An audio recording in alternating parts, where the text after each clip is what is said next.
Hello, world.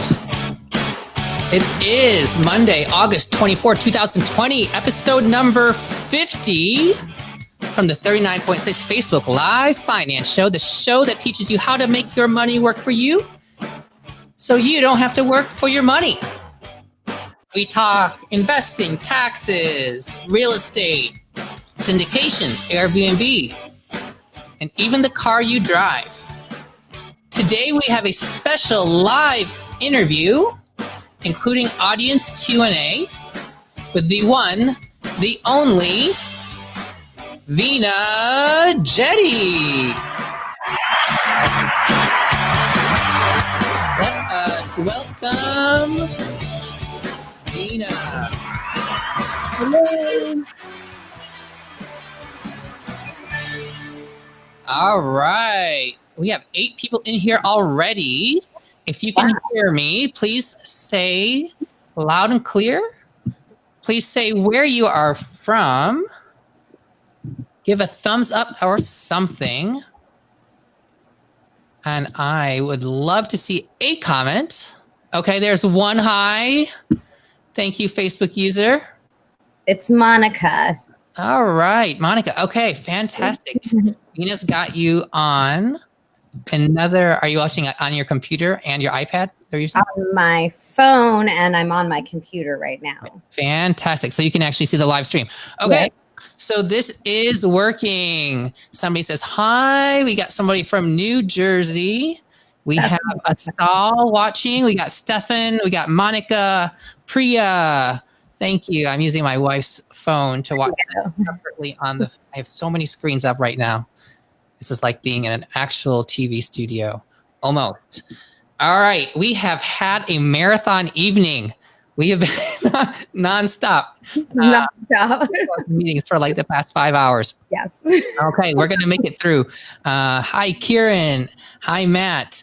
Thank you. We got Priya's in ATL. Look at that. Kate is in the car. Yes, she's now. All right. So, listeners, I'm so glad to have 12 people in here. Feel free to put questions into the chat, and we will try to cover them through our discussion today.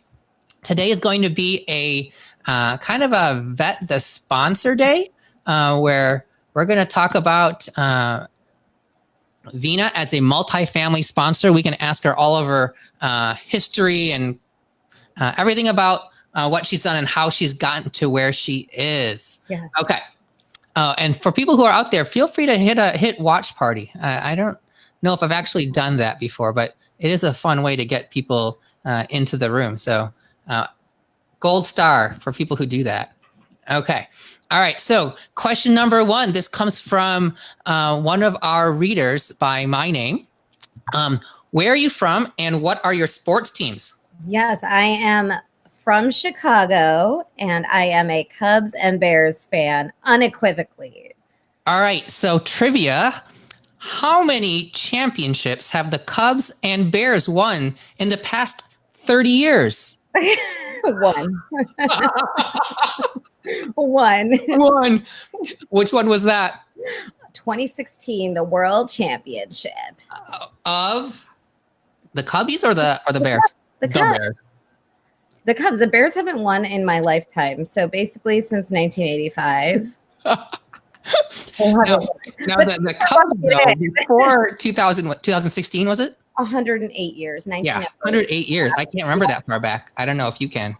I mean, well, when I was there, it was really hard because we didn't have Facebook to commemorate it. So. Right. I mean, what things were around 108 years ago? I don't even know if the Wellington Fund or was it Wellesley? One of them is like 100 years old, from Vanguard. Yeah, they've been around forever. I don't think that they're 108 years. Well, now it would be 112 years old. So. Yeah, that's old. I think the oldest person to date is maybe like 114 or 15. Okay, so Chicago, we got that taken care of. Dallas, we're both in Dallas. I think of Dallas as the Chicago of the South. You do? Yeah, because it's the crossroads. Like, why? There's a lot of parallels between Chicago and Dallas. They both bring in, they're both like kind of if you take the country on a vertical. It took a straight line. It's not East Coast, not West Coast. Chicago's on the top, and Dallas is on the south. Very high population of Chicago is. They're both top 10 cities, right? Chicago and Dallas. I think Dallas is more spread out. It's cheaper. It's warmer, which is a big difference that you're missing. That's the ice called the Chicago, like the South, right? It's warmer. Yeah. So, I mean, I would say that they're not that similar, but. Okay. And taxation is drastically different. I would say there's also like no state income tax. There's tort reform for doctors. So that makes Texas really nice for physician families. Harmeet says Vanguard was founded in May 1975. But Harmeet, I would recommend looking up the Wellesley Fund and the Wellington Fund, because those funds, which are part of Vanguard now, actually were their own funds separate from Vanguard a long time prior. Really interesting data on that. Check it out. Okay, so Chicago. Yeah. Pets. We have in the closet in the radiology reading room over here. We have my wife, and we have the 7-pound poodle. Yep. She just sits there. It's her favorite spot in the whole house. How about yourself? Yes, our Penelope. Are you a dog or cat person? So it's really unfortunate because I'm allergic to like everything that breeds and moves. But I'm totally a dog person, and we have our family dog Uno. And so he's like a little 15-pound Griffinshire is what he's called, because he's a Brussels Griffon and a Yorkshire Terrier. But what's the abbreviation of that combination again? A Griffinshire. Griffinshire. Okay, sounds very royal. It is. It's very fancy. He's a fancy dog. All right, that lives with your parents? Yes, he lives with my parents. So it's like down the street. So I see him a lot, but technically he doesn't live with us. Yeah, our Penelope is luckily super hypoallergenic enough for me. I wasn't sure if I'd be able to handle it with all of my allergies and whatnot, but luckily she was compatible with our lives. So she's been with us now for about 5 years. She was our first. She's so cute. She's the best. She's pretty much a cat dog, but she's definitely a dog. What's a cat dog? I've heard of dog cats, but not cat she's like a cat dog. She just kind of sits there, right? And she's not like, she isn't like, she just kind of lies around like a cat. She's not cuddly? Oh, she is. Yeah, that's what makes her a dog. Oh, okay. Everybody knows that, Victor. Come on. Okay, so she's a dog. She's our Penelope. Okay, so that location, we got pets. That's pretty much the most important biographical demographic information there is to know about anybody. Definitely. So if you're a dog person, then Veena's your sponsor. And if you're a cat person, you're out of luck, because I'm really allergic to cats. And speaking of pets, we will segue to multifamily properties, because a lot of people with pets live in multifamily properties, and actually pets are like a big moneymaker now in multifamily properties, right? They are. We get a lot of non-refundable pet deposits up front, and then pet rent every month. So yes. Yeah. So what is the going rate these days? I know it's market specific. It is. But what do people usually pay to get their pet in the door and to keep them in the door? Yeah, so it can be anywhere from like $100 on the low end up to like $250, $300 even in some properties for the non-refundable deposit. And then you might see an additional refundable deposit stacked on top of that, which could be anywhere from like $100 to $500 sometimes. And then typically per month, you're seeing anywhere from like $15 on the low end for pet rent all the way up to like $30, $40, $50 a month. So $50 a month for pet rent. Now, I mean, our Penelope is worth $50 a month. Okay, that's right. Right. But these days in the properties you're using, what percentage of tenants do you think actually have pets now? So this is the thing about pets is the ADA. They're secret pets, first of all. There's the secret pets, which every property has, but then there's also like the ADA rules around like emotional support and like disability pets. And so the problem is we can't really ask too many questions beyond like an initial set of questions. And then all they have to do is go to their physician and get, a letter signed off on that this is an emotional support or a therapy dog of some sort. And then we can't charge rent, which, I totally understand, because if someone actually does need it, we don't want to be inconveniencing their lives. So it's one of those things where we see a lot of people that take advantage of that rule or that kind of loophole, if you will. But ultimately, I would say on properties, when we look at them, the way we determine how many pets we actually should have paying rent is you can look at the metrics of what the most searched term is for apartments in apartments.com. And so usually pet yard or pets allowed is one of like the top 3 in the assets that we're in. So we expect to see anywhere from 20 to 40% actually paying. Wait. So people are looking at like bedrooms, bathrooms, pets allowed. Yep. Pets. A pet yard actually seems to be the 3rd most searched term. Wow. Yep. Okay. So what percentage do you think are paying? About a third or so? I would say we like to see about a third. Do we have a third paying? No, I'd say maybe like 10 to 15%. But what we do is we'll walk the units regularly and we'll do like random inspections. So we notice them on like a different schedule, and then they walk the units. If they see evidence of pets, we put a notice up, and then either they have to go through the hoops of getting us the exemption, or we start charging them a fine and pet rent. Okay. Now let's just say $30 a pet. Okay. And that's on the higher end. Okay. Yeah. Higher end. Okay. So $1 a day for the pet. Okay. And in a month with 31 days, they get 1 day for free.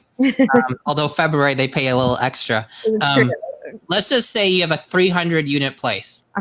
And you say 15% of people are paying at pets. So 15% times 300 is going to be 45 doors. Yep. And times 30, I should just do that in my head. That's 135, 1350 per month times 12. That's $16,000 a year in pet income. That's additional revenue.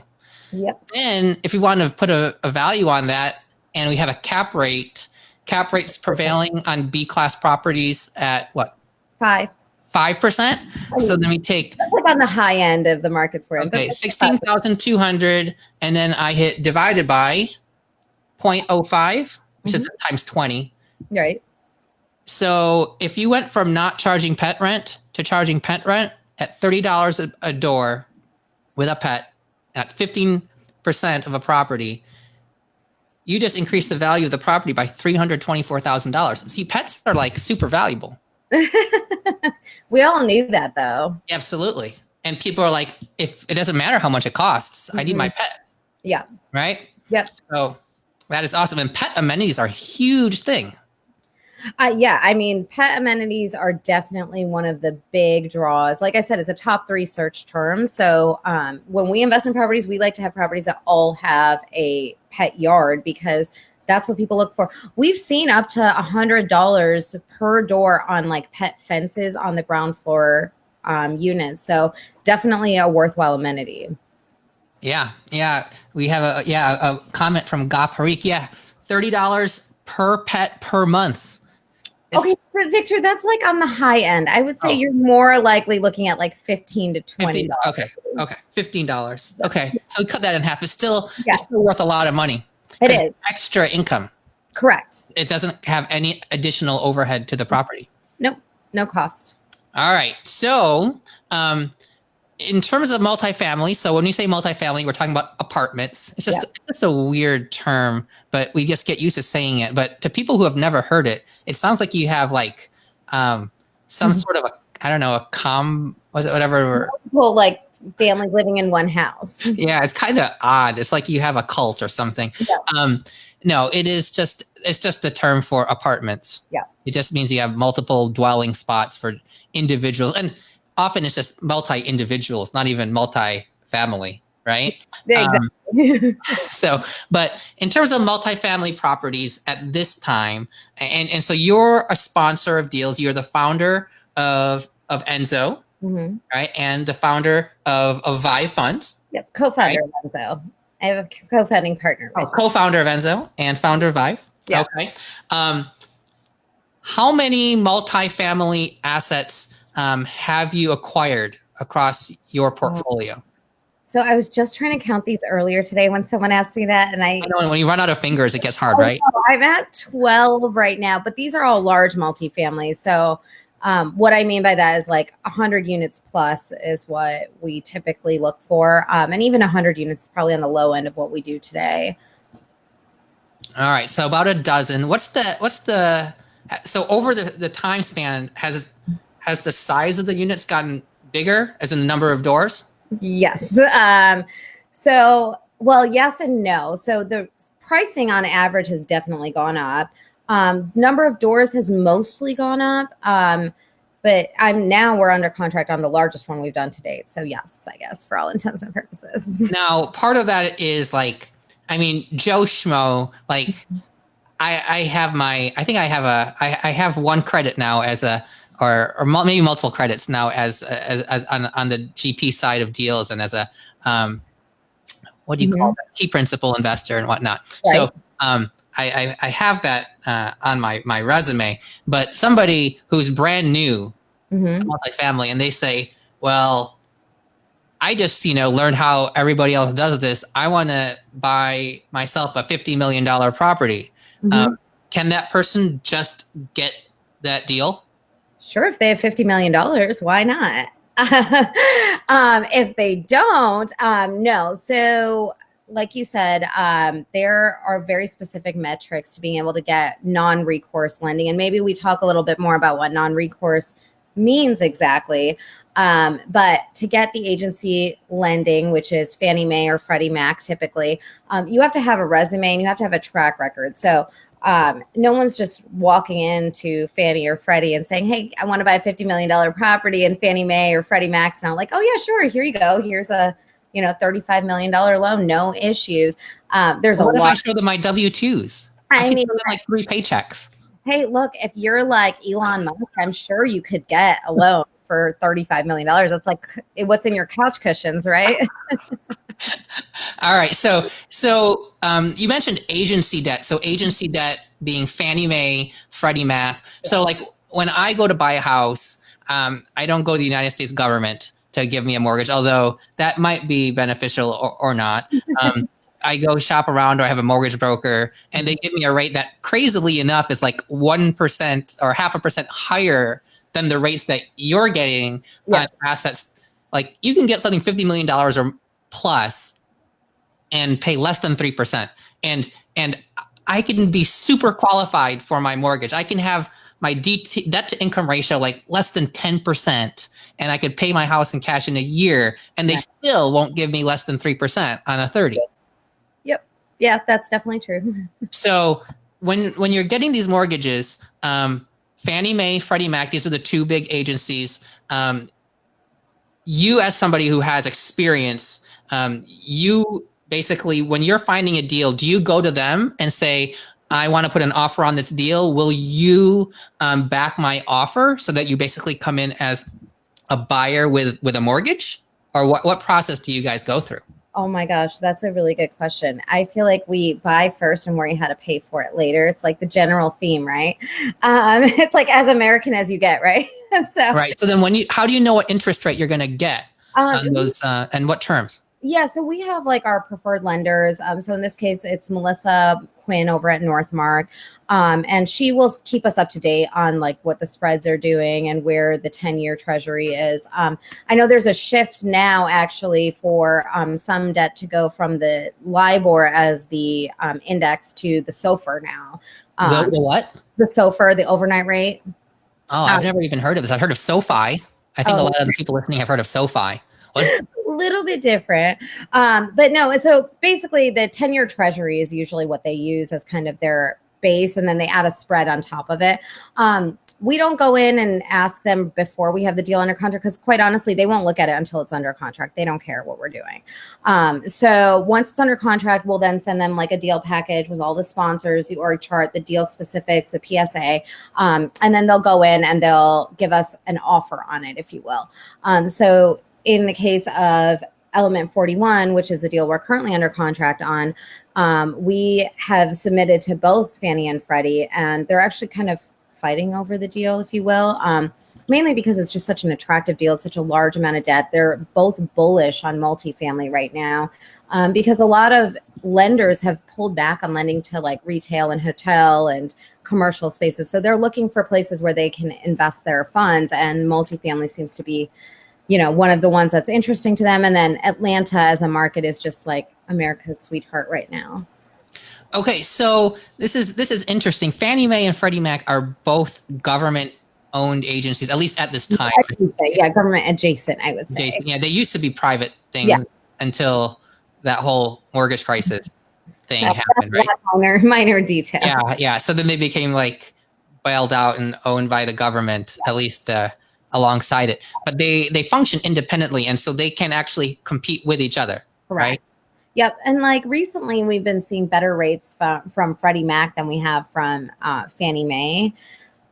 Just better terms in general. And the thing too is like, we get an update pretty much weekly from our lenders with, hey, this is what the rates are doing right now. So when we go into a deal, we have generally a good idea of what we're going to be able to qualify for based on what we've qualified for in the past, right? So I've qualified for so many loans now that like, I know typically what the loan terms are going to look like for me. You.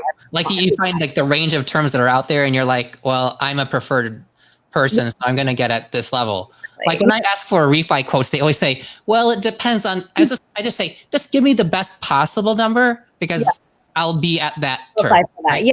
Well, and that's what I do too. Like when I do my home, like refis and stuff, I don't ever let them pull my credit first. No, tell me what is the best possible number you're offering right now. Yeah, exactly. Okay. That's all I need to know. Yep. Tell me the best possible terms, and that's what I'm going to have. And they're all like, oh, yeah, okay, sure. And then it's like, do you know who you're talking to? You don't know me. All right. So you have this portfolio and you've gone from like smaller to bigger overall. Yeah. Now you're hitting big 8-figure numbers. Mm-hmm. How much was your first multifamily property? Oh gosh. Actually it was kind of one of the ones in the middle. It was 16 million, 15. Okay. That's a pretty good first purchase. I mean, you did this with another. Was this a joint venture with somebody with other experience? Yes. Right, so that's how you got in the door. That's how we started. Yep. Oh. And so I think that's how most people in multifamily start out, is having like some kind of a JV partner, because you need someone who can show you the ropes and who can qualify for the debt for you. All right. Because without having the resume or experience, it's harder to qualify. Now, I also come from like the corporate world. And so that actually helped qualify us for a lot of the debt that we did initially too. Okay. So yeah, that's pretty cool. So you work with somebody else who has the experience and can get the loans so that you learn the ropes, and they kind of take you under their wing. You probably do more of the work and you bring their resume alongside, make it happen. And then now you have the experience. So then you can do things on your own and potentially also bring other people going forward and do less of the work and bring more of the resume, the experience. Yep. All right. So 12 properties. How many have you exited already? So we've exited 3 projects, with the most recent one being in March of this year, mid-COVID. It was. You exited in March? So when did it go under contract? It went under contract in January. Okay. All right. So 2 months to closing. Yeah. Actually, maybe it went under contract, to be technical, in December, but realistically January. No one does over the holidays. Now, did they think about backing out like last minute? COVID happening? I'm sure they did. This happened like after COVID had like showed its face. Yeah. So we ended up closing end of March on that deal. Okay. And so, yeah, I mean, I'm sure that they thought about closing on it, but it's in a great market. The fundamentals are good. I think if you're going into an asset mid or kind of right now during COVID, as long as you can plan for it, I think it's a lot easier than if you're already like under contract on an asset and you're like, oh, we didn't plan for this. Now what do we do? And, I'll tell you too, we actually were about to be awarded a deal. And it was maybe the day before the whole country shut down in March. So what was that, like March 11th, 12th? Yeah. We were about to be awarded a deal, and we were like, oh, wait a second. We think that the country might shut down. Everyone thought like we were like kind of being a little overreactionary. And then we're like, let's wait till tomorrow to award us the deal. And the following day I had to call up the broker and I was like, I'm so sorry to do this to you. We've never retraded a deal. I hope you don't hold this against us, but like, I don't think you should award it to us because we have no way of doing due diligence right now. The whole country shut down. And so we ended up like not backing out, but also they hadn't awarded it, which I think was the key. You pre-backed out. You preemptively. We preemptively backed out of the deal. Right. Okay. So can you take me through like the numbers of this when you exited, like just general, if you don't know all the deets? Yeah. Well, and also because these are all B offerings. Oh yeah, these are all private deals. So none of it is public, even after you exited, huh? Yes. Well, not even after we exited, but I like to be like very, very careful about how I share metrics. So, let's put the caveat out there. Like none of this is an offering for security.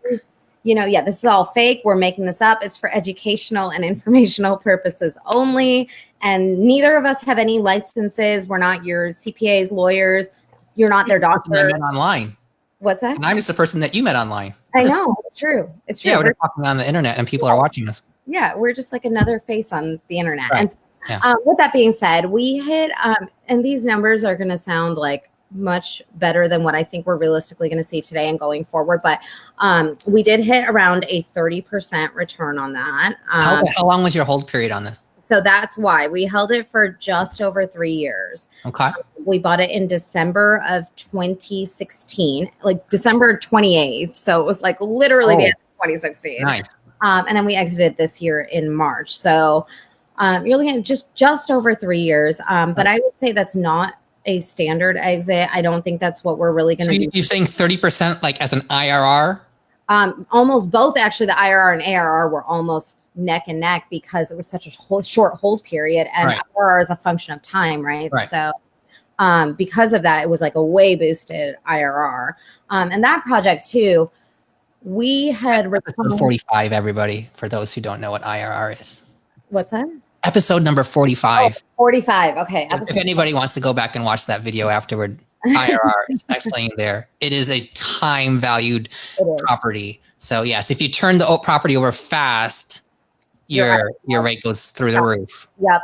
And also I'll say, like, I know a lot of investors like to look at IRR and like ask about IRR, but I don't think that that's a metric that's actually most important to most investors. Usually it's the AAR that they care about. Like Aaron. The Aaron, is that what you call it? Aaron. Aaron. Okay. Yes, like Aaron. Exactly. That's the important number that most investors want to look at. AAR. Okay. So that's the average annual return average annual return. Yes. Average total return divided by the number of years. Yes. Okay. That's what kind of makes the most sense nominally to people. Correct. And also when you're using IRR, you're usually using it as a function of comparing two projects to each other and risk levels of two different projects. So, and IQ, like it doesn't really mean anything by itself. It's true, unless you can apply it somewhere, right? And so I think like with IRR also, the other thing, especially in real estate, and you'll, I'm sure, do an episode on this, but like there's a difference between a levered IRR and an unlevered IRR. And so let's like add all of the confusion in there, which is why I don't like IRR as a metric for investing in real estate. Oh my gosh, I need to do a whole episode on this. Okay. All right. So you got like 30%. That's at the asset level, or this is like to the investors? Return level, at the return level. Okay. So the GPs did very well. Yeah. I mean, that's the whole point, isn't it? Oh, okay. So I didn't know. Did we go out to dinner? Like that was right before you closed. You guys were the last people that we saw before this happened. Everything happened. If it was after this happened, then you would actually think you might have paid for dinner anyway. But I think we might have paid for dinner, but I don't know because we all had a lot of drinks that night, so it's tough to say. Yeah, that was when we decided we're going to do a first Friday dinner. Oh, yeah, that's what we said. Every month we were going to do a first Friday dinner, and then COVID was like, no, you're not. And that was it. Saw anybody ever again. That was the last time we had our first Friday monthly dinner. Okay. Wow, that's an excellent deal. So that's awesome. Are there other deals that you have like partially actually like refied out and cashed out? Yeah. So, well, actually this deal too, part of what made the return so high is month 15, we had refied out, or we had added like a supplemental and had gotten 40% of investor equity back to them in month 15. So really your only deal that you exited on? Yeah, the same deal. So they had already gone, like somebody had put in $100K, 15 months into it, they got 40,000 back. the preferred payments continued at the same amount they did before. Yes, which I'm glad you said that, because this is a fun fact. When you're looking at investor underwriting, a lot of times syndicators will underwrite in there for the refi or the capital event mid-project. And so what you'll see sometimes is your cash on cash will go from like 7 or 8% all the way to like 11% in Yeah, year it's like, how is that possible? Like, did you Right. just increase the rent by 50% or profits? Right. That's not possible. Right. But what they do is they They underwrite. took your principal out and they use a different denominator, so they make it inflate. Yes. And so I don't personally like that, because you don't ever know if there's actually going to be a capital event or not. It's dependent on a lot of market factors. And so I think that would be a little bit crazy to underwrite an expected supplemental amidst the hold period. Oh, it happens all the time. I see it. Especially, I mean, you don't even know interest rates are going to be at a particular time. Yeah, if you don't know cap rates, of course, but cap rates, interest rates, your NOI, you don't know if you can't supplemental or refi based on a cap rate compression. So if there's no actual equity in the property outside of cap compression, then what are you underwriting to? And it's so difficult to predict that. And it may not be worth it for you to get a supplemental in year 2 or 3, because interest rates are at like a much higher like blended rate with your senior debt. So it depends on a lot of factors. So for those who don't know what a supplemental loan is basically, we talked about what HELOC is the other day on episode number like 47. Remember, if your loan to value is less than 80%, you have that gap between, like, if you're at 70% loan to value, that gap from 70 to 80 is, you can take out a HELOC. That's a supplemental loan. It's a secondary loan. It's the same idea. You're taking out an additional loan, but in this situation, you can take that additional loan and just give the money back to your investors so they have money in their pockets. And that helps return their principal sooner. And it also artificially elevates their return, because now they're earning the same cash flow with less money in the deal. At risk, yeah. But I wouldn't say artificially. It only artificially does it if someone underwrites for them. Oh, yes, right. No, if you get the money back, you are earning, because you can invest those new dollars somewhere else. Right. And those new dollars aren't even necessarily leveraged, because that's really principal. It's just kind of leveraged within the asset. Correct. That asset is basically at the same amount of leverage it was when you got it on the front end. It's just that you've increased the value. So you're not really over leveraging yourself. You're just re-leveraging yourself in a sense. So you're rebalancing your leverage, essentially. All right. So that's good. So how many properties did you refi out of? So far, loan. We've done 3 so far. I thought we were going to do a couple more, but COVID's really changed the horizon of investing these days. So if you would, could you like tell me like one thing that's changed since COVID when it comes to being a multifamily sponsor? Yeah. So I think it's actually a really interesting time depending on the market that you have assets in. So we see our portfolio as like a holistic portfolio, right? And so we have certain assets in our portfolio that are being hit harder with COVID incidents than others. And really, the market fundamentals haven't changed. The strength of the market hasn't changed, but it's more like some assets, for example, we're seeing tenants that are a lot more reliant on incomes at retailers, for example, or service industries, or teachers, right? Like they're in the front lines nowadays all of a sudden. And who would have thought that would have happened? But they're now susceptible to catching COVID and potentially being furloughed. And so it's those tenants that really can't go to like a virtual situation. The real working class people, in a sense, the ones that we think are the safest in an economic downturn. Yeah, and they are typically in an economic downturn. But in a global pandemic, it turns out that they really are not, because we just don't have any good way to, prevent the spread of like an airborne illness. And when you put a bunch of like germy kids who already get sick all the time without COVID being an issue into like a classroom, now you're having, a teacher being potentially exposed. District shuts down. I mean, I don't need to tell people this. Everyone here who has kids knows that they're being like stay-at-home mom, dad, or working mom, dad with their kids also. So, and being their teachers and caregivers and nannies and everything all in one. So, yeah, this is interesting. with all of these changes and a moratorium on evictions, which is crazy, but is in place. And I mean, I don't know. Crazy is probably not the best word. It makes sense at a direct level where somebody can't earn money and people are trying to protect them from losing their house. That makes sense 100%. But what I find interesting is that with all of the economic stimuli that are out there that the government is doing to put money back into like employers' hands so they can keep money going down to employees' hands so they can pay for their expenses. It's interesting they've stopped evictions now for like 5 months now or so. Yeah. And they haven't necessarily deferred even like agency debt.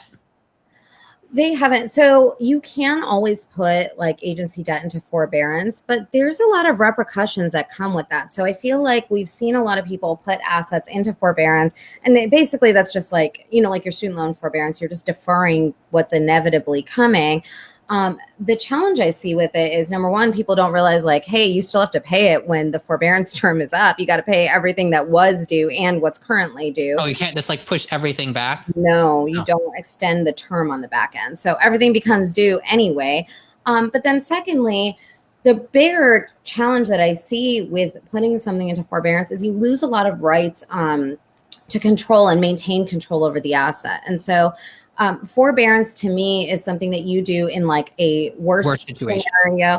Yeah. Or in a strategic scenario, right? Like, so you don't just throw something into forbearance because, oh, okay, we have 20 residents with COVID and they're not paying rent, or our bad debt has increased, or whatever that is. Those aren't good reasons to throw anything into forbearance. It has to be a strategic move that you've planned out with ample time and ample thought before doing so. All right. So without having taken a forbearance, then these payments still have to keep going out, even though the income is not necessarily coming in. And this is something that people owning real estate all across the country are dealing with right now.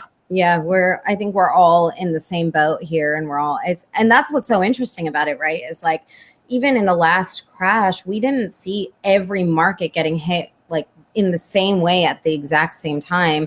And yet today, the world we live in is everybody is in the same boat right now. And everybody's affected. It's not just property owners. It's the tenants, the residents too, the renters, the owners, the single family owners, the vacation rental homes. Every industry is being impacted by COVID. And unfortunately, like, some areas are being hit harder than others. And, it's just the reality of what it is. So do you think foreclosures are going to pick up then? Or do you think there's going to be something different that happens to foreclosures? I mean, it would be the next logical step, right? Yeah, so I think in the multifamily space, I think we are going to see not so much foreclosures as we're going to see like more creative deal structuring. So I think we're going to see a lot happening more in that like pref equity and that recapping space. I think we're going to see operators that need more liquidity taking on either additional debt. So maybe they're diluting shares down. I think we're going to see, you and I have talked about like how we've seen operators putting more capital into the deals from the GP side. I think we might see that. I think we're also going to see people that are looking to structure financing in a more creative way. So for example, on a deal, maybe it's worth $2 million more, but for whatever reason, the financing prevents you. Maybe it's in a lockout period, right? So instead of paying a prepayment on it, someone comes in, assumes it right after that lockout period ends. And then instead of having to raise the $5 million of equity that was in the deal when the first sponsor bought it, maybe they're only raising an additional $2 million, and then they're buying out the previous sponsor and bringing more cash to the deal so that they can continue furthering the business plan on a longer time horizon. So there's just a lot of different ways that the deals can be structured. And I think that we're going to start seeing more creativity in that way now.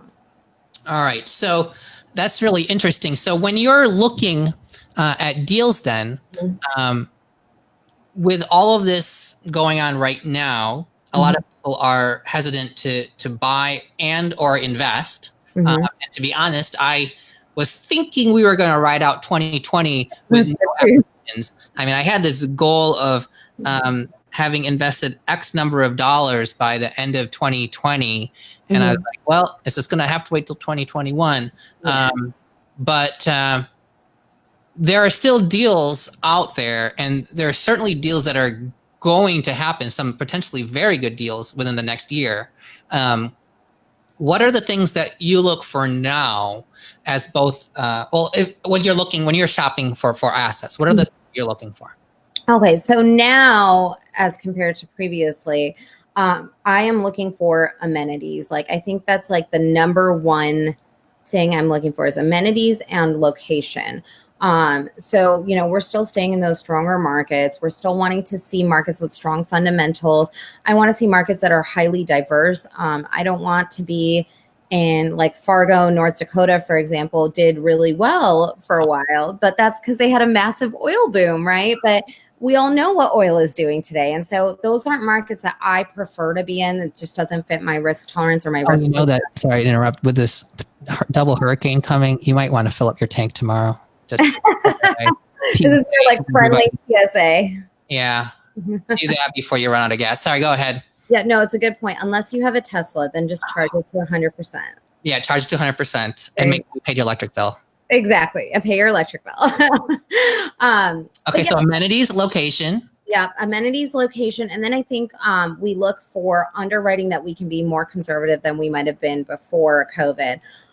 So what I mean by that is we're now stress testing to a far higher vacancy.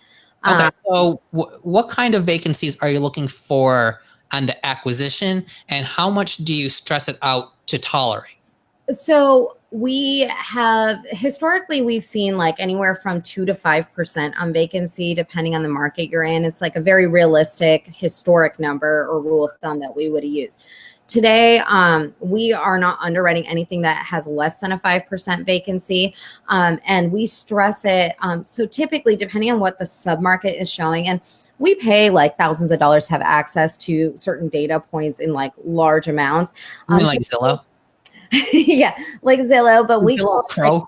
There's like CoStar, Yardi, Axiometrics. There's a lot of ones that on the commercial side are very, very, very, very expensive, but it's well worth it when you're underwriting. And so they have thousands of data points, even hundreds of thousands or millions of data points that they use. And they give us like fairly decent projections on what they think we're going to see for vacancy. And I mean, vacancy or any of the rules of thumb we use, really. And so if they're showing us, 3 to 4% vacancy over the next 5 years, we usually will project it out at like 5 to 6%. And then on the internal side, we'll stress test our assets up to like 8, 10, 12% to see where is our break even point on it. So for example, the Element deal, I think you and I were talking about it the other day, we could go down to a 50% occupancy on that property and still have 8 months of runway with our reserves and with the Dscr on it. So, I mean, if you have enough reserves, you're planned appropriately. I mean, there's a lot of room in deals that are truly underwriting well. So Dscr, okay, so that is one of the key underwriting criteria. That stands for debt service coverage ratio, right? Can you explain to our listeners what is the numerator and denominator in that calculation? Yeah. So basically, it's just for every dollar of debt you have, how much income are you getting on the property? So if you have $1 of debt, do you have $1.25 or higher? That's typically the bare minimum on the Fannie and Freddie loans. Now, when you have experience as an operator and in certain situations, you can get what's called like a debt waiver, a debt coverage waiver. So that allows you to bring your Dscr down to 1.05 before you hit the we're not loaning on this. That sounds pretty thin. It is very thin. Yeah, and that's why they don't typically do it. And like we almost never go after a 1.05 debt cover. So when we're talking about the numerator and denominator, the denominator is the monthly interest, the monthly payment of the mortgage? Payment, yeah, the debt service. Including principal and interest? So it'll depend. So typically when you're looking at like something with an IO payment, you'll look at interest only payment. Yeah. Yes. Interest only payment. You're going to look at what that Dscr is because that's really going to tell you the strength of the operating life. So we have a monthly payment on the denominator, and the top that's the net operating income of the asset. The income, yes. So that whatever you can use to pay that debt service is what you want to know about. Okay, so it should be 25% higher than what Correct. that is. Yep. Okay, so that's after all expenses are paid. Yes. Okay, so that means that you have that much margin above. Okay, so the Fannie Mae, Freddie Mac want you to be able to pay more than 25% above what their minimum payment is. They want you to make 25% above. You don't have to pay it to do that. Right. You need to make sure that you're profitable above that. Yes. Okay, that way you have margin. Yes. So that's one of the key criteria, your Dscr. What Dscr do you like to be at? I mean, as high as possible. As high as possible. Like 2? At 2, yeah. I mean, that would be great. 2, 3, 5, sure. I think realistically, you're seeing somewhere between 1.3 if you're taking into account like PITI. If you don't have PITI and you have just your interest only payments, I think you're seeing probably closer to like 1.6, 1.7 and up. I mean, I've seen some projects that underwrite with like 2.5 or 2.3, which is great. But again, it depends on the interest only payment period. So if it's for the life of the planned hold, it's going to be a higher number. Right. If it's only like 1 or 2 or 3 years of interest only, then it's going to be a lower number by default. Okay. All right. So location, amenities, vacancies, vacancy rate, and your DSCR. Yep. You're more so than DSCR. You want to look at the NOI. So like your rental income, rental growth. So the NOI is the net operating income. Yep. So you want to look at all of those metrics. So they all kind of feed into each other. They're all based off of one another. So we're underwriting for 0 rent growth, 0 other income, even if the property is already getting that income. So let's say 50% of the units are getting their pet rent, right? And we know that we can get $30 a door, which is crazy and not right. But let's say we can get $30 a door on another 50 units. We're not going to underwrite for that today. We're going to make it 0 for today. And then internally, we'll also stress test that to see like, okay, what if we lose money from where we are currently? What if we increase the bad debt? And we look at all those metrics to see what that looks like, what that picture looks like. So do you sponsor pet adoption days? I mean, we really should, right? You know how you have your tenant, you know, those what are those events you have for your tenants called?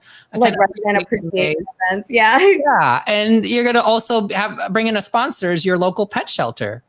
Yeah, we would do that if tenants didn't keep their pets in secret so often. I mean, it's win-win. Right. Everyone wins except for they won't tell us about their pets and they won't pay the pet rent. If they got it at the adoption day at your own place. That we know about it. No, I guarantee you it will like end up being, oh, I didn't know I had to add this to my lease. Okay. All right. So I think we covered your portfolio. You told us how many you've exited. Are there any that you have lost investor principal on where they haven't gotten at least all of their money? Not yet. No, we haven't. Listen, I actually think it's a good discussion to be having right now because a lot of times I'll get investors that say like, oh, I love it because, I'm guaranteed this amount and, we're definitely going to be getting like double our money in this amount of time. And like, look, this is all with risk, right? Like this is an investment. No one should ever be using the word guaranteed unless they are personally going to pay you back until they die with their funds. These are all projections. This is what we believe we can do. This is realistically how we've underwritten it. These are the assumptions we've made to get where we are. Do I think that we're at risk of losing investor principal? No. Do I think that the challenges of COVID are definitely going to affect some assets more than other assets. But I don't think that in general, multifamily, like my opinion is that it's going to be very difficult to actually like lose all of your principal. Like to go from X amount of dollars down to 0 overnight is like highly unlikely. Now, I do know a situation in which that has happened to somebody else I know, in which it literally went to 0 overnight.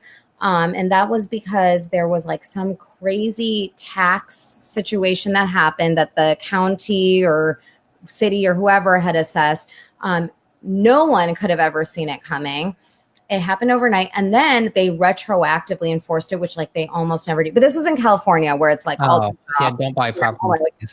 Yeah, right. The red states don't do stuff like that, and so investors ended up losing all of their principal in that. But like, look, that is one of the risks that you're taking when you're investing. Have I ever seen it happen personally on my properties? No. Do I think any of my properties are at risk of going down to zero? No. But look, I also wouldn't have told you that COVID was a possibility 2 years ago. So it's just the reality of investments. It's anybody's guess, but that's why we go in and we make certain assumptions, hoping that what we're assuming is actually conservative enough to fit whatever the times are calling for at that moment. All right, we have a question from the audience, and I would encourage people to ask their questions as we're running out of time. This Facebook user says, can you touch on how lending has changed in light of COVID for multifamily space? Is it harder to get loans as a higher raise for escrow? Yeah, so it is definitely harder to get loans without experience. It's always been difficult. This is making it a lot harder for sure. We are seeing lenders change their requirements. So now reserves, you're seeing anywhere from a 9 to 12 month reserve requirement, which we wouldn't have seen prior to this. That's 9 to 12 months of reserves for what? Reserve of the mortgage payment, reserves for utilities? For the mortgage payment. So typically your interest only payment and your expenses. And look, we also have increased our reserve requirements just internally as a company. So you're looking at a higher reserve requirement. You're looking at a higher Dscr now. So when we were talking about 1.25, actually now that I'm talking about it, it's now for a lot of lenders 1.35 and no longer 1.25. So that's kind of changed. We've seen interest rates actually come down. So, it's like a little bit of an inverse relationship there, because now we can also leverage properties higher because it's not debt cover constrained as much with the interest rates being as low as they are today. But we're definitely seeing lending change. We're going to see, and this is my guess, but I think we're going to see a lot of sponsors that are going in with non-conventional debt. So they may not be getting agency debt anymore. They might be going in with like a life insurance company or a HUD loan, which take forever to close, by the way, which is why we typically don't go into deals, because sellers don't want to wait 9 months for us to close a deal. So it's just like having a baby. Oh, I know. Like, it feels like it sometimes when you're like going through the process of acquiring because of how much work it is. Our closing process is now the size of a pea. Yeah, basically. Now it's a peach. Listen, Victor, like, you get an alert on your phone. Right. Like, I was pregnant not that long ago. I'm fine not having any more of those apps that tell me how big the investment is. It was 2 peas. Yeah, I had 2 peas. I had 2 peas. And well, they were technically 2 peas and pods next to each other. In one bigger pod. Yeah, and a larger pod, correct. So this is kind of crazy, though. 9 to 12 months of reserves. That's what these government agencies are requiring the business to have. Mm-hmm. If you think about underwriting your own life and your own finances, like, how many people have 9 to 12 months of runway, of expenses, of capital just sitting in their bank account as reserves, right? 9 to 12 months that's a lot. I mean, yeah, it's a lot. And that's all sitting there in the bank account.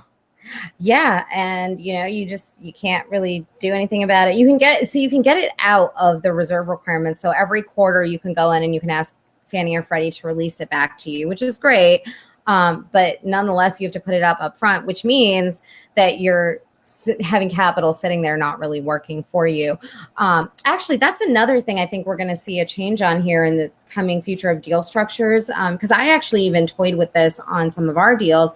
But I think we're going to start seeing where deal sponsors say, okay, look, this is a $5 million raise, but we're only calling 2.5 million of it today, and over the next 12 months, we're going to capital call the remaining 2.5 million.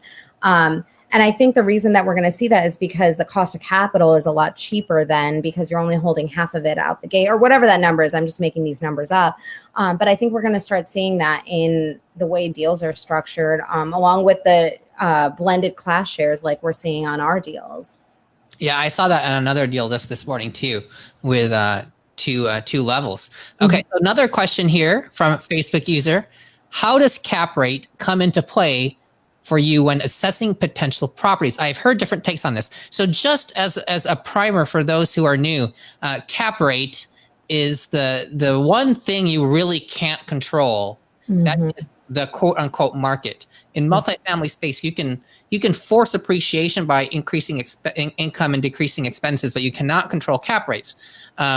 Unless you own like every property in the area and have that magical power, but in general, uncomfortable. So the cap rate is a proportion, which is the net operating income divided by the value of the property. So you can move that in any way you want to when you're trying to determine the price equals net operating income over cap rate, or cap rate equals net operating income over price. Okay, so how do you look at this when assessing properties? Yeah, so this is another one like IRR that I know investors like love to talk about cap and like look at cap rates. And I actually hate it as like a deal metric because I think people put way too much emphasis on cap rates.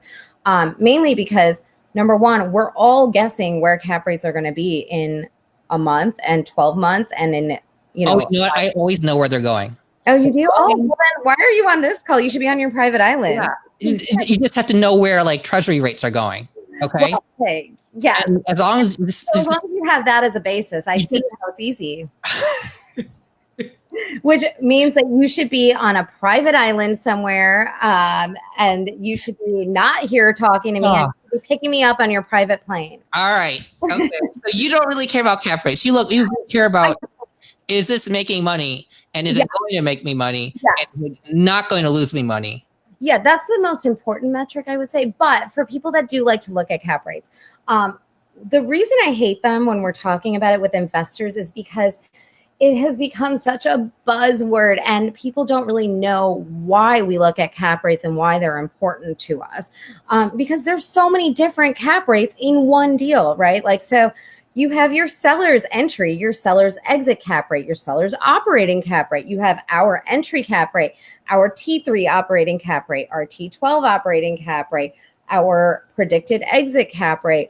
So there's just so many different cap rates that you theoretically need to be looking at. And it's a holistic view of all of them. It's not any one cap rate that's going to tell you everything you need to know about a deal. And then I feel investors compare cap rates as the end all to be all when you're looking at two different assets, but it doesn't work like that. I hear investors say to me like, oh, well, I'm getting 7 caps on my other deals.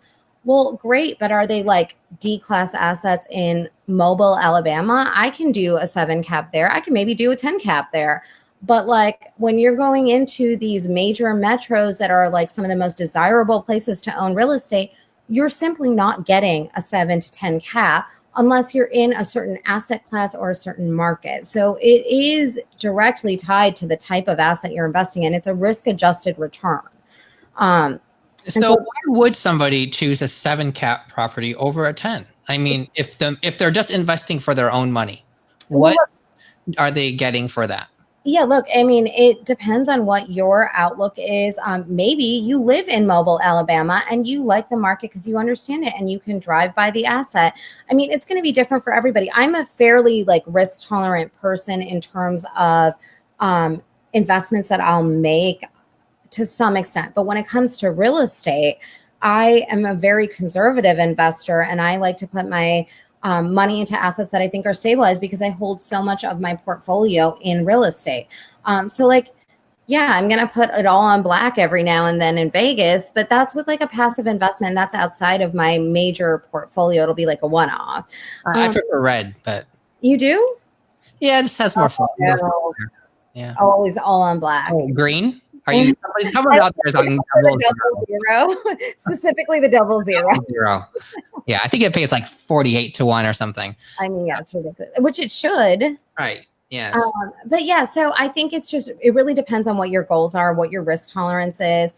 And then whatever like personal ethos you have about the deal, like maybe it's in your backyard, maybe it's in an area that you know is an up and coming area for whatever reasons. Maybe your business has a headquarters there, so you have extra data metrics.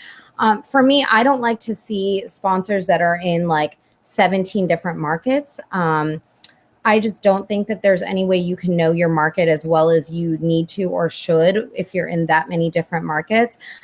If you have a strong operating partner who has a portfolio or has experience in that market, I'm a little bit more forgiving with it. But I like to see sponsors who focus on, 3, 4, 5, maybe 6 markets, depending on how big their team is.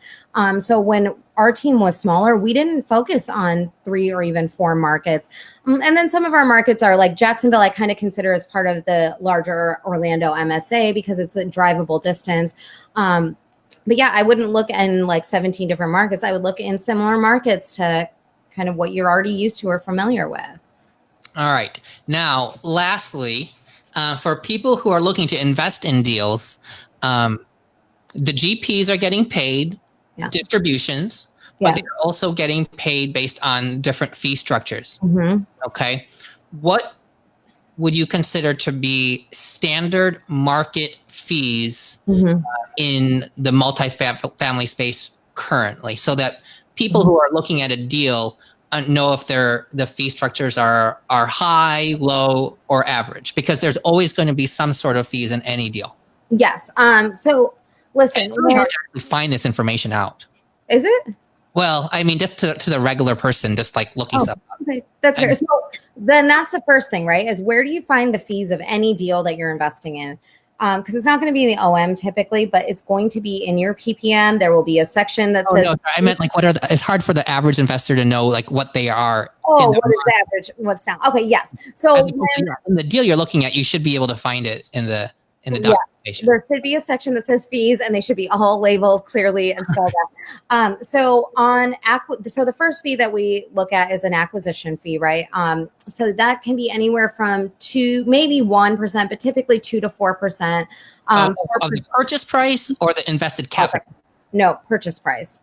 Okay. Now, I've seen other deal structures. Those are typically like one-offs, but typically I would say it is 2 to 4% of the purchase price.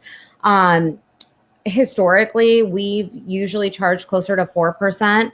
So we're definitely on the higher side for our acquisition fee. I tell investors this not because I'm trying to say like, hey, you're paying me more than you're paying anyone else, but I say it because we are much more conservative with the deals that we do. And all of our projected returns are net of fees, not gross of fees. So what that means is if I found a project that works with my 4% fee and you still getting the returns you're seeing, then that means it's a really solid deal. I like to have more wiggle room in the deal, because as soon as my investors are not meeting pro forma or they're not meeting their expected returns, the first thing that I typically do is reduce my fees down to 0 sometimes if I need to. And when I have more fees and the deal works with those extra fees already baked in there, it gives me more wiggle room to be able to address any issues in the future. But I will say 2 to 4% is pretty standard on an acquisition fee. The larger the deal, the lower the fee is typically going to be, because it doesn't necessarily make sense to take 4% of an $80 million deal the way it might make sense to take 4% of a $30 million deal or a $20 million deal. And really what that cost is not for the deal that's in front of you. That's part of it, right? Like acquiring that deal and all the work that goes into it. But also you're paying for all the deals that I said no to that you haven't even seen yet. And that could be hundreds of deals, especially right now. So acquisition fee is one fee. Second fee, I would say you're going to typically see is going to be a financing fee or loan guarantor fee. That is for the people that are signing on the loan or putting together the capital stack. Because it takes a resume, because you're signing out on the carve-outs. So there is a level of risk that we are putting out up front. We also take on our risk capital goes out first. So for all those things, that's what the financing fee is. That can be anywhere from 0.5% up to 2%. We've seen on the purchase price. Usually it's on either the purchase price or loan amount. It'll depend on the sponsor that you're looking at. Then you'll see typically a 2% asset management fee. And that is just for managing the asset day to day once the deal is closed. That's 2% of the monthly gross rental income? Gross receipts, yes. Okay. So it's a completely different percent because it's so confusing. We always talk about percent, but we have different denominators here. Yeah, no, we're not like taking 2% of the asset value every month. No more value. We have depreciated it to zero. Yeah, even my deals aren't good enough to do that. Okay, so 2% of gross rent. Yes, okay. Gross receipts. So that's like your rent and your other income typically combined. So what you're looking at on that is the ongoing cost it takes me to manage a deal day to day. And that's directly tied to the performance. If I am only getting 100,000 and I'm expecting to get 150,000, I'm taking a hit on my asset management fee, which is appropriate. Then you might have like a supplemental or a refinancing fee, which means if there is a supplemental loan or a refinance, you could see that be anywhere from 1% to 2%. Sometimes it'll be 0.5%, just depends on the deal. And that's usually for the new loan amount. It's typically the way that percentage is based. Then you will see a disposition fee. So a disposition fee means at the exit of the property, anywhere from 1% to 2% is pretty standard of the sales price. Yes. And so that really is paying for any consultants you're bringing on board for like M&A or tax strategy, 1031s. It's also paying on our end for, all of the work that goes into exiting an asset because it is a lot of work behind the scenes. So you're going to be getting together like rent rolls. You're going to be explaining every line item. You're going to be doing like investor calls with the buyers and the sellers team, like everybody on the same team. Title is going to want to talk to you. Lawyers are going to want to talk to you. It's really fun to get your lawyer bills from all of these. And so there's just a lot of different aspects of the deal, but typically I'd say 1% to 2% on disposition is pretty standard. You might see 2.5%, 3%, but I mean, 1% to 2% is very normal. Yeah, I think that anybody who has sold a house knows that it is a lot of work to. All right. Last question from our guest audience. As a potential passive investor in a multifamily investment, what are your top 3 pieces of advice?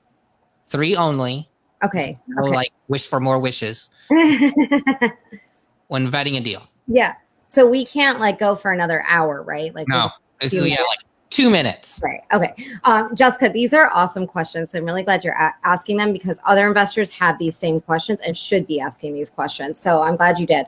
Okay. So the first question is not show me the money, Bill. The first question I like to ask deal sponsors when I invest into deals is, do GPs invest in the deal alongside investors?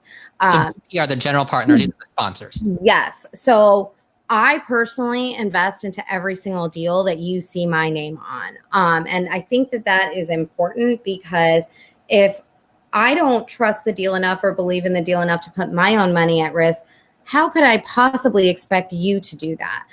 So that's usually like the first question I ask every single sponsor that I invest with is, are you putting your own money into the deal or is anyone on the GP team? And what does that look like? Most GPs will happily disclose that to you and tell you like, yep, we're putting in this much, or, the sponsor team is putting in $500,000, $1 million, whatever that number is. So that's the first question. Second question I like to ask is about the deal structure and the return structure. I like to see a pref return on all the deals that I invest into. It does not mean I have not invested into straight equity split deals. Episode 44, preferred rates of return. How do you remember all of your episodes? Oh, sitting on my desktop. I have to look at it every time. Oh, okay. I don't have them memorized. This is all done in 2 weeks. I can't keep the day straight. I haven't taken a day off. I hear that. And I think you also like the pref structure too. Absolutely. Okay, yeah. And so I like it because it aligns everybody's interests. So it allows for you as the investor and me as the deal sponsor to make sure that we have the same incentives for the property to perform and to not just perform, but to outperform the deal. So that's like the second question I like to ask. The third question, and there's a lot more questions that I would ask in general, but the third question I typically like to ask and I like to understand about a sponsor is, what does the process look like from start to finish? So some of the key things you want to hear from them when they're talking to you about this is this a 506C or B raise? You want to know if it's a B raise and you didn't have like a pre-existing relationship with the sponsor, they shouldn't be taking your funds because that is a violation of the SEC rules. If it's a C raise, they should be asking you for accredited investor verification because that's another requirement from the SEC. I like to ask them, okay, when you send documents, what does that process look like? I like to know if their wire process is as secure as it possibly can be to prevent wire fraud. Victor and I've talked about this like ad nauseum, I feel like, on how we created a whole scheme where we have an LLC in Nigeria. Actually, just kidding. Okay, so maybe that's the question you ask is your LLC in Nigeria? And the answer should be hopefully no. What's the area code for the phone number? Or what's the country code for the phone number that we call the bank at? Yeah. But yeah, no, I think like those are important things. And I like to ask them not because there's any right answer, but because I like to know how my sponsor thinks and what planning that they do. And so, I mean, and I probably ask a little bit more detailed questions than other investors because I know what we do and I want to make sure that they're doing something similar. All right. Yeah. So episode number 48, walk me through a syndication. We just did that one the other day. Mm-hmm. I covered most all the pieces in the past week of the key things that people are looking for. Yeah. But these underwriting things are awesome. These are gold. I need to do another episode on underwriting alone because that would really help people kind of get their teeth into some of these offering memorandums. Mm-hmm. But okay, we have used the time limit on BeLive. It's about to explode on us. Oh my gosh. Yeah, it's going to self-destruct. But we still have 15 people in here. So thank you for everybody who has hung out. We are going to give to Miss Veena. Well, thank you. That's that for you, Victor. And congratulations on your current deal. It's really magical. Yes. You're really enjoying the sound effects, aren't you? Yes. I'm disappointed you didn't wear your glasses to this. I had them in my bag. They're downstairs. I've been lazy. I have to like bring them to work, bring them home, put them on, bring them back to work. And so, yeah. That's for that. Victor, we like planned our outfits. Yeah, we planned our outfits. Cacti are still in. Yeah. Pink shirts and cacti. On Amazon for like $15, maybe 20. Okay. Veena, where do people find you? Well, if they find you, they can probably find me. At any restaurant in Dallas. Yeah, basically, unless it's in the middle of the pandemic, then you can find me permitted in my house. But no, if you want to connect with me, you can email me info@vivefunds.com, VIVEFUNDS.com. But otherwise, Victor is a great point of contact. He works very closely with me. So if you know Victor, you can reach out to Victor. He will make sure he cuts out all the noise and makes me like be a little bit short and sweet with my words, which I clearly brevity's not my strong suit here. So either. But yeah, no, you can reach out to Victor. You can find Victor. Otherwise, if you want to reach out to me at Vive, there's my email on the screen. All right. Thank you so much. And I'm sure we will have another one with you soon. And until then, this is the 39.6 Facebook Live Finance Show. This is the end of episode number 50. This is the show that teaches you how to make your money work for you so you don't have to work for your money. Again, disclaimer, this is just for educational entertainment. Actually, entertainment purposes only, not legal, not tax, not financial, or any other advice.